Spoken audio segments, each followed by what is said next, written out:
Em nome do Pai, do Filho e do Espírito Santo. Amém. Ó Deus, nosso Pai, foi por nós que o Cristo, vosso Filho, derramando o seu sangue na cruz, instituiu o mistério da Páscoa. Lembrai-vos sempre de vossas misericórdias e santificai-nos pela vossa constante proteção. Por Cristo nosso Senhor. Amém.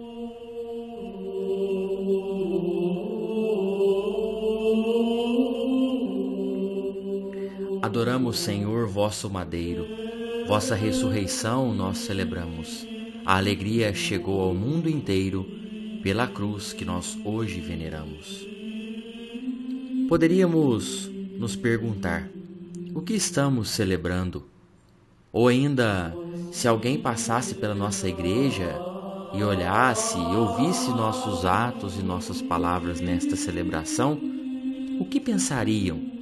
O que poderiam eles dizer? Estão aqueles celebrando a morte? Se reúnem para adorar um morto, um crucificado, um condenado? Que sentido tem esta celebração da cruz e da paixão de Cristo para os cristãos católicos? Diante do grande mistério da cruz que hoje celebramos, nesta sexta-feira da paixão, essas e outras perguntas poderiam nos ser feitas. Pode ser que eu, você, inclusive já tenhamos feito esta pergunta. A resposta eu não sei, porque ela é uma resposta pessoal. Cada um de nós dá uma resposta à cruz de Jesus. Marcos, Mateus, Paulo, Teresinha, São João Paulo II, cada um desses santos e santas deram a sua resposta à cruz de Cristo. E a sua, qual é?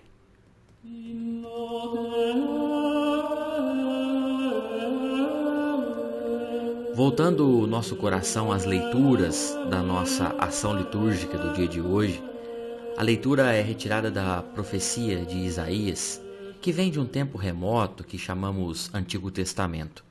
Parte da Escritura que se atualiza e se planifica à luz do Novo Testamento. Isaías apresenta o servo, que é bem-sucedido, querido pelo Pai, que o enviou.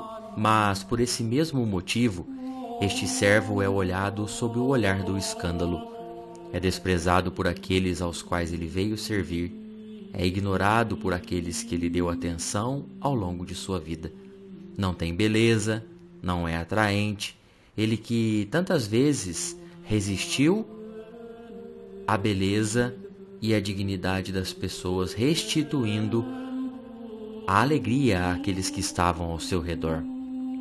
Ferido por causa de nossos pecados, golpeado, humilhado, condenado e o mais intrigante, em silêncio.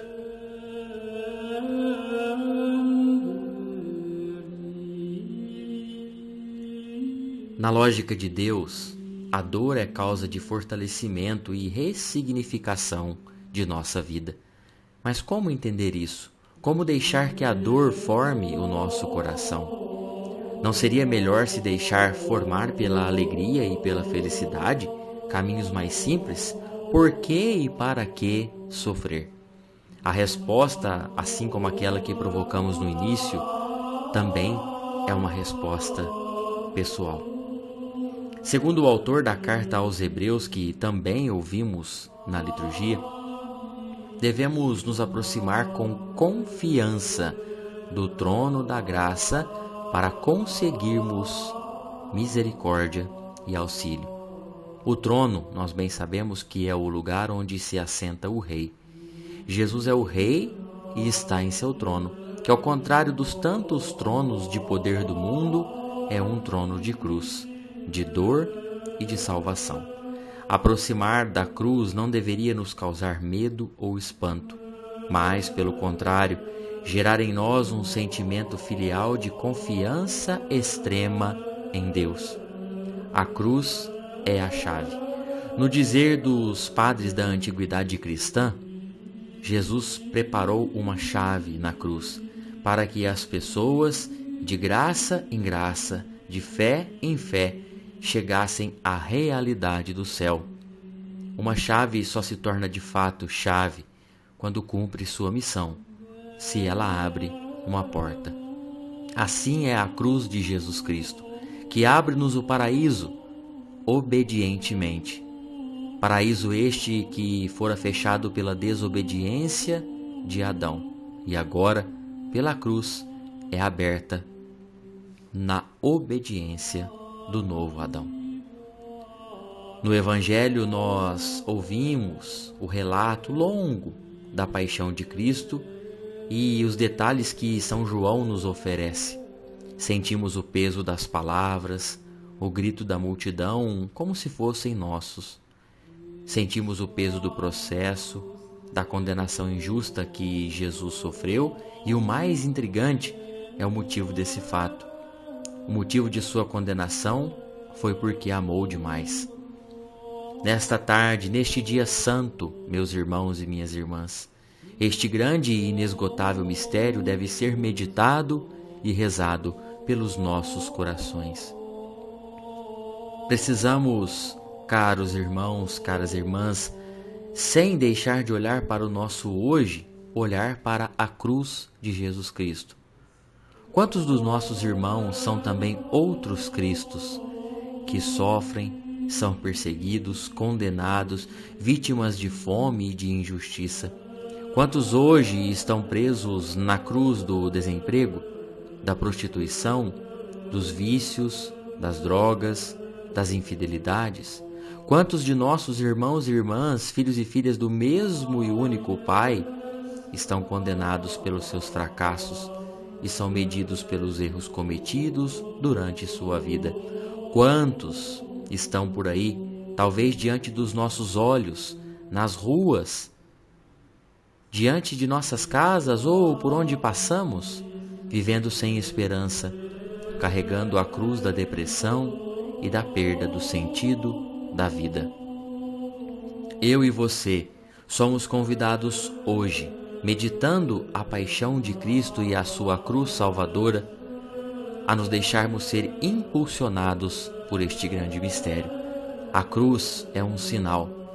Em uma de suas canções, Padre Zezinho, que todos nós conhecemos, reza e canta: feita de 2 riscos é a minha cruz. Sem esses 2 riscos, não se tem Jesus. Um é vertical e o outro é horizontal. O vertical eleva e o horizontal abraça. Feita de 2 riscos é a minha cruz. Sem esses 2 riscos, não se tem Jesus. Aqui está, caro irmão, querida irmã, uma grande chave de leitura para a cruz. Na haste vertical, nos encontramos com Deus. Olhamos para o alto, nos alimentamos espiritualmente, cuidando do nosso coração e da nossa fé. Mas só olhar para o alto não é o bastante. Para ser cruz, ela precisa da haste horizontal. Nesta, somos convidados a abraçar, estender os braços em direção ao próximo. E como tem insistido o Papa Francisco há tanto tempo, sermos uma igreja em saída, que vá ao encontro do sofredor, do que está distante do Senhor e carrega sozinho o peso de sua cruz. Lembremos-nos sempre, nossa cruz tem 2 riscos: o vertical que nos faz olhar para Deus, horizontal que nos faz amar e cuidar do nosso irmão. Afinal, assim como nós, os nossos irmãos são imagem e semelhança de Deus.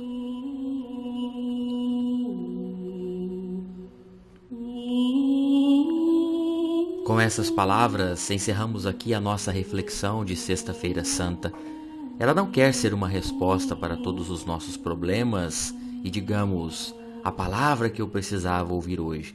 Ela quer ser apenas e somente um despertar das nossas consciências e dos nossos corações para o amor verdadeiro a Deus e aos irmãos. Esta é a nossa missão, servir a Deus na pessoa do próximo. E a receita e a resposta todos nós já temos.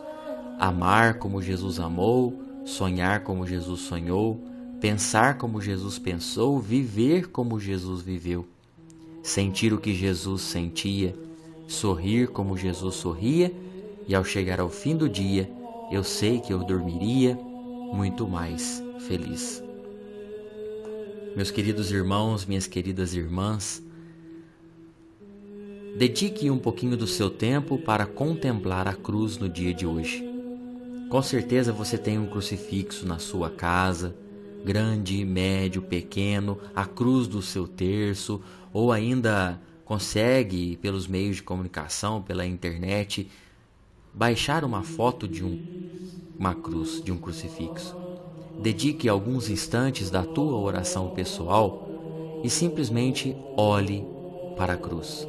Não se preocupe o que você vai pedir, o que você vai falar, apenas contemple a cruz e perceba os braços abertos de Jesus e o coração, mãos e lado transpassado que servem para te acolher, te abraçar, especialmente neste dia de hoje em que lembramos o grande ato salvífico de nosso Senhor Jesus Cristo.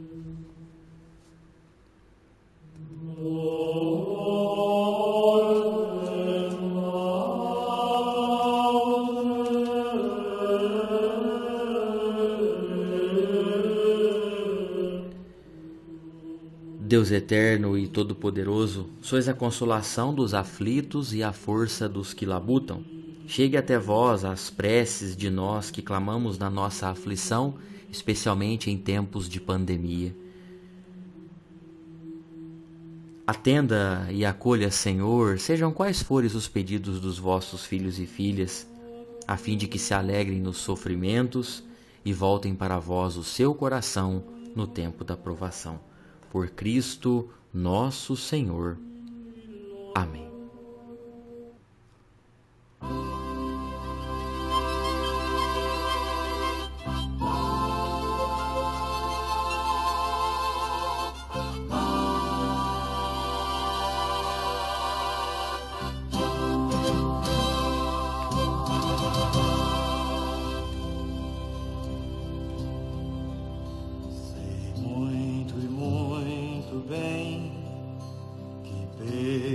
Tem a cruz, mas sim eu sei também que força tem Jesus. Conheço a humana dor, sofrer eu já sofri, mas graças ao bom Deus eu nunca desisti. Eu nunca desisti de crer e de esperar. Fiel permaneci e sem desanimar. E vou até o fim, mantendo a mesma fé.